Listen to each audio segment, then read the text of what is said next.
poison but tasty. Yeah, people say run, don't walk away. Yeah, she's sweet but a psycho, a little bit psycho. At night she's screaming, my.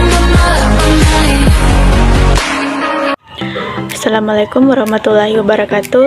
Untuk mengefisienkan waktu, saya akan menjelaskan materi mengenai pengertian dari manajemen strategi. Baik, sebelumnya saya akan menjelaskan apa itu manajemen dan strategi. Jadi, manajemen adalah proses perencanaan, pengorganisasian, pengarahan, dan pengawasan usaha-usaha para anggota organisasi serta penggunaan sumber daya organisasi lainnya agar mencapai tujuan organisasi yang telah ditetapkan. Sedangkan strategi adalah pendekatan secara keseluruhan yang berkaitan dengan pelaksanaan gagasan, perencanaan, dan eksekusi suatu aktivitas dalam kurun waktu tertentu. Jadi secara umum, manajemen strategi adalah proses penetapan tujuan organisasi, pengembangan kebijakan dan perencanaan untuk mencapai sasaran, serta mengalokasikan sumber daya untuk menerapkan kebijakan dan merencanakan pencapaian tujuan organisasi. Sejarah dan perkembangan manajemen strategi. Untuk pertama kalinya, manajemen strategi dikembangkan dalam kalangan militer Indonesia pada awal dasawarsa 70-an. Guna mewujudkan suatu tatanan kekuatan nasional yang berperan melindungi keutuhan teritori serta kedaulatan bangsa dan negara. Tatanan tersebut hingga saat ini dikenal sebagai sistem manajemen sumber daya pertahanan dan keamanan dengan sistem perencanaan strategis pertahanan keamanan negara sebagai perwujudan rencana, tindakan, dan kegiatan mendasar dalam pola implementasi. Pada mulanya, pikiran strategis dalam pengelolaan organisasi yang sederhana, sesuai dengan lingkungan yang mempengaruhinya. Ketika lingkungan organisasi cenderung stabil dan selalu seirama dengan kepentingan organisasi, maka model perencanaan strategi yang ada amat sederhana hanya memberikan titik berat pada pemenuhan standar-standar operasional yang telah ditentukan oleh manajemen, khususnya standar keuangan dan produktivitas atau output.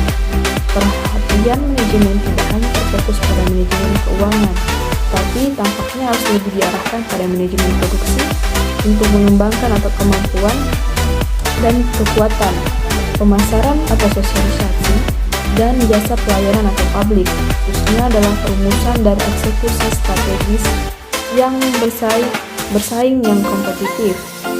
Dengan penyederhanaan yang agak berlebihan, sejarah perkembangan manajemen strategik dengan menggunakan tolak ukur yang waktu di negara maju dapat dikelompokkan dalam 4 tahap sebagai berikut. Yang pertama itu anggaran dan pengawasan keuangan, yang kedua perencanaan jangka panjang, yang ketiga perencanaan strategik, dan yang keempat manajemen strategik. Ruang lingkup manajemen strategik.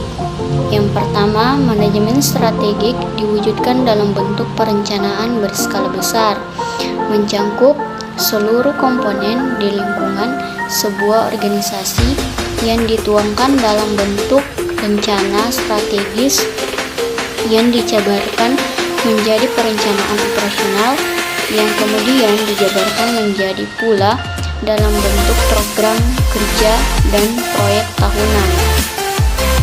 Yang kedua, pengimplementasian strategi dalam program-program termasuk proyek-proyek untuk mencapai sasarannya masing-masing dilakukan melalui fungsi-fungsi manajemen lainnya yang mencakup pengorganisasian, pelaksanaan, penganggaran, dan kontrol.